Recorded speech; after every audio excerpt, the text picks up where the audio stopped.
அதை ஊண்டி அதுல இருந்து கைத்த கட்டி அந்த கூடாரத்தை ஜாயிண்ட் பண்ணுவாங்க. அப்ப அந்த முளை குச்சியில இருந்து இந்த கூடாரத்துக்கு என்ன இருக்கு? ஒரு கயிறு இருக்கு. அந்த கயிறு தான் அந்த கூடாரத்தை தாங்கி பிடிச்சிக்கிட்டு இருக்கிறது. ஆழமா கீழே பதிஞ்சு வேற இருக்கிறது.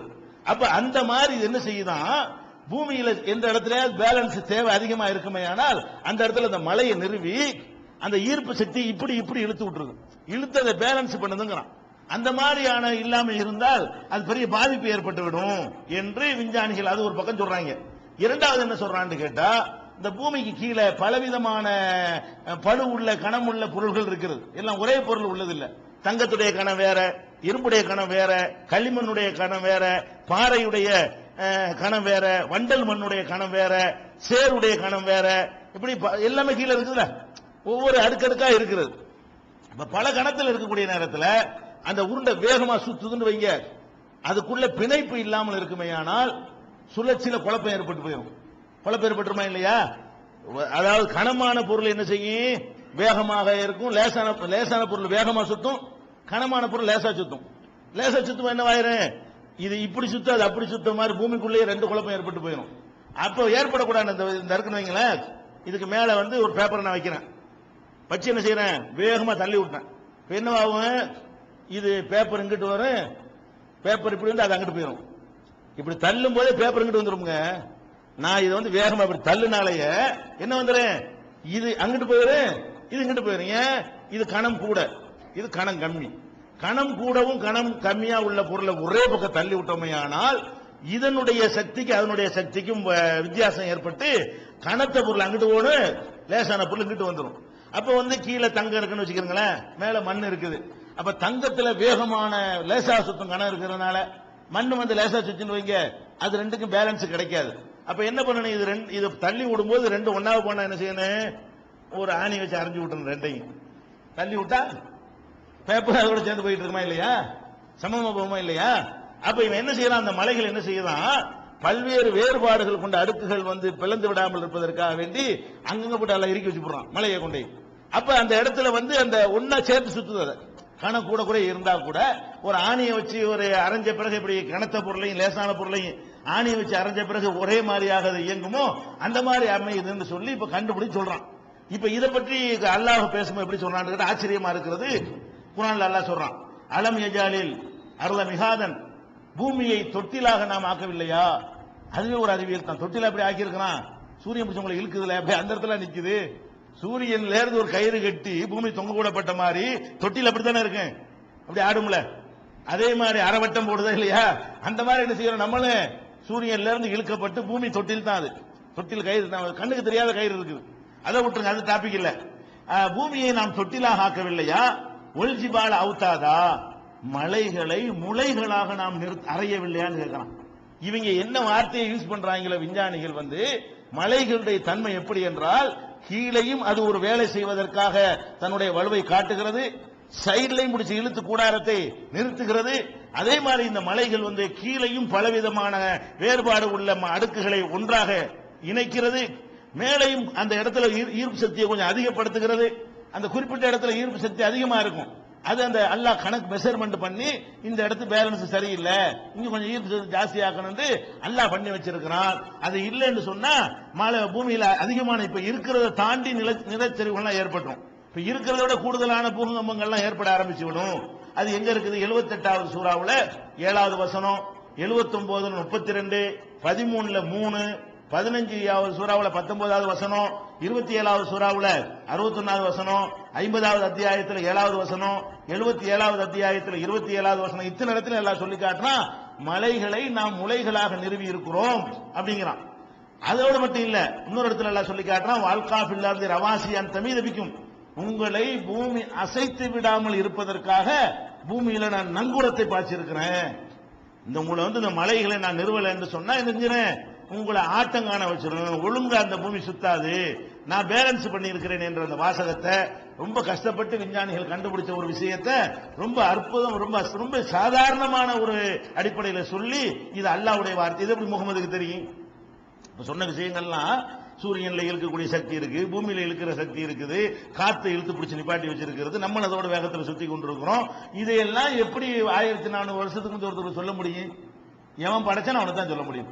இது படைச்சவனுடைய வார்த்தையா இருந்தா மட்டும்தான் இது சாத்தியமாகுமே தவிர முகமது ஸல்லல்லாஹு அலைஹி வஸல்லம் அவர்கள் சொந்தமா கற்பனை பண்ணி இருந்தால் அந்த காலத்து அறிவை கொண்டு யாராலையும் சொல்லியிருக்க முடியாது. அவருக்கு மேல ஒரு பெரிய விற்பனரா இருந்தா கூட சொல்லியிருக்க முடியாது என்பதை நம்ம பார்க்கிறோம்.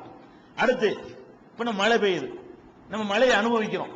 இதுல பாருங்க, இந்த மழையில இருக்கிற விஷயங்களை ரொம்ப பெரிய ஆச்சரியம் என்னன்னு கேட்டா, நிறைய மழையை பத்தி எல்லா குர்ஆன்ல சொல்றான். நான் இப்ப ட்ரை ஆனதெல்லாம் விட்டு நம்ம லைட் ஆனதான் சொல்லிட்டு இருக்கிறேன். இப்ப கொஞ்சம் லேசான விஷயமா சொல்லிட்டு இருக்கிறேன், எல்லாருக்கும் புரியுற மாதிரி. அந்த மலைகளை உருவாகிற பத்தி, அதனுடைய மின் சக்திகள் ஏற்படுவதை பத்தி அதுக்குள்ள நம்ம போக வேண்டியது இல்லை. வெளிப்படையா தெரிகிற அந்த விஷயங்களை மட்டும் எடுத்துக்கொள்வோம். இப்ப மலைகள் இருக்கு பாருங்களா, இங்க இருந்து தண்ணியை சூரியன் என்ன செய்யுது, இங்க உள்ள தண்ணியில இருந்து நீராவியா மாத்தி கொண்டு போகுது, மேல கொண்டு போகுது. மேல கொண்டு போன என்னவாகுது, அங்க இருக்கிற மேகங்கள்ல அது சேர்ந்த உடனே அது சூழ் கொண்ட மேகமாக, கருவுற்ற மேகமாக அது மாறுகிறது. அப்படி துகள் துகளாக இருந்த மேகங்கள் எல்லாம் பெரிய மேகம் இருக்கு பாருங்க, அதுல போய் ஒட்ட ஆரம்பிச்சிடும். அதாவது முதல்ல பெரிய மேகம், பல மேகங்கள் இருந்தாலும் ஒரு மேகம் 50 கிராம், ஒரு மேகம் 100 கிராம், ஒரு மேகம் 2 கிலோ இருக்குன்னு வைங்க. இதுல 2 கிலோ தான் பெருசு, அதுல எல்லாமே சேர்ந்துடும். எப்படி எல்லாம் செட்டப் பண்ணிருக்கான்னு கேட்டா, 50 கிராம், 100 கிராம், 200 கிராம், 1 கிலோ இருக்குன்னு வைங்க. இப்ப உள்ளதுல 1 கிலோ பெருசு. அப்ப சின்ன சின்ன மேகங்கள்லாம் என்ன செய்யும், டக்கு டக்குன்னு அந்த 1 கிலோவில் போய் சேர்ந்துருது.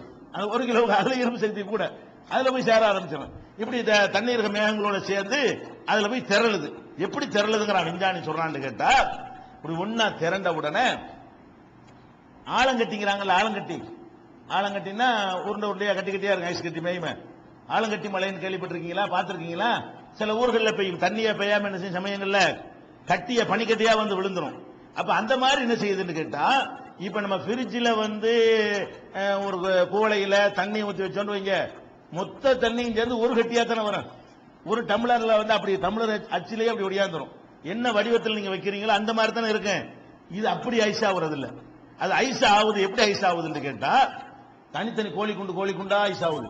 எப்படி ஆகுதுங்கிறான், அந்த ஐஸ் ஒரே பொருளாக ஆவது இல்லையா, போறது என்ன செய்யுதுன்னு கேட்டா, உருண்டுகிட்டு ஒவ்வொரு உருண்டையை அடுக்கி வச்ச மாதிரி. அந்த கோழி விளையாடுவோம்லங்க, 1,00,000 கோழி எடுத்து வச்சு நீங்க அடுக்கி வைக்கிறீங்க, அப்படி அப்படியே பசை அடுக்கி வச்சா நிக்காது, பசையில கலந்து அடுக்கி வைக்கிறேன், அது எப்படி இருக்கு, அந்த மாதிரி எப்படி ஆகுதுன்னு கேட்டா, ஆலங்கட்டிகளாக போய் அதுல என்ன செய்யுது, அதுல போய் ஒண்ணு ஒண்ணா சேருது.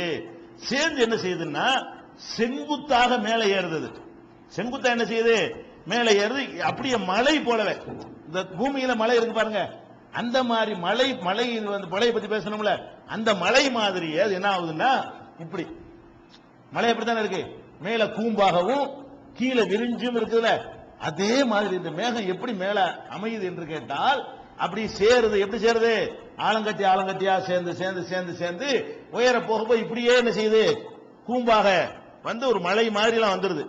எந்த அளவுக்கெல்லாம் அதனுடைய உயரம் வந்துடும் என்று கேட்டால், 25,000 அடியிலிருந்து 30,000 அடி வரைக்கும் வந்துடும் சமயங்கள்ல. அந்த மலையுடைய உயரம் எவ்வளவு இருக்கு, ஐஸ் கட்டியுடைய உயரம் 25,000 அடிங்கும் போது எத்தனை கிலோமீட்டர் வரும், ஒரு 8 கிலோமீட்டர் வருமா, ஒரு அடிக்கு எத்தனை, 3 அடி 1 மீட்டரா, 3.4 அடியா, அப்ப 8 கிலோமீட்டர் வருதுல. அப்ப 8 கிலோமீட்டர் உயரம் எவ்வளவு உயரத்துக்கு வருது, மலை அந்த அளவு தான் உயரமா இருக்கு. பூமியில் உள்ள மலைகள் அவ்வளவு உயரத்துல இருக்குது. அந்த ஐஸ் கட்டி எவ்வளவு உயரத்துக்கு போகுதான், 8 கிலோமீட்டர் 25,000 அடியில இருந்து 30,000 அடி வரைக்கும் இப்படியே போகுது. இப்படி விரிஞ்சு இந்த மாதிரி போய் இருந்து கொண்டு அதுக்குரிய அந்த ரசாயன மாற்றங்கள், அதுல உள்ள சில எலக்ட்ரான் வேலையெல்லாம் நடக்கிறது. நடந்து முடிஞ்ச பிறகு அது குளிர்ந்து அங்க இருந்து தண்ணி என்ன செய்யுது, ஐஸ் கட்டி தண்ணி அந்த டெம்பரேச்சர் குறைஞ்ச உடனே தண்ணியா மாறிடும். அந்த டெம்பரேச்சர்ல இருந்துகிட்டு இருந்தா கட்டியா இருக்கும், அது குறைஞ்சவன என்ன ஆயிரும், தண்ணியா மாறிடும். தண்ணியா மாத்தி ஊத்துறதுதான் மழை. அதனாலதான் ஒரு சின்ன மேகமா நமக்கு தெரியும், ஊரே வெள்ளக்காடாயிரும். ஏன்டா ஆகுதுன்னு பார்த்தா இப்பதான் விளங்குது. 8 கிலோமீட்டருக்கு என்ன ஆகுறது, 8 கிலோமீட்டருக்கு அது அவ்வளவு உயரமா ஒரு பொருளை அடிச்சா ஏன் மெட்ராஸ் மூழ்கி போகாது. சில மலைகள் பெஞ்சு பாக்குறோமே, இது இப்படி ஊரையே அழிக்குது, ஊரைய மூழ்கடிக்குதுன்னா நீ நினைக்கிற கணக்குல இல்ல. அது இருக்கு 30,000 8 9 10 கிலோமீட்டர்லாம் என்ன செய்யுது, அவ்வளவு உயரமா இருக்குங்கிறான். இப்ப பாருங்க, வியாக்கியானமே இல்ல, நேரடியான அர்த்தம். விஞ்ஞானிகள் இப்படித்தான் சொல்றான் மலையை பத்தி. இங்க இருந்து போற தண்ணி துண்டு மேகங்களா இருக்கிறது, அவைகள் பின்னர் ஒன்னா சேர்க்கப்படுது. ஒன்னா சேர்க்கப்படும் பொழுது கூட என்ன செய்யுது, தனித்தனி கட்டிகளாகத்தான் சேர்கிறது. ரெண்டும் சேர்ந்து ஐஸ் கட்டில கிளாஸ்ல வச்சு ஐஸ் மாதிரி ஆகுறது இல்ல, தனித்தனி கட்டிகளாகத்தான்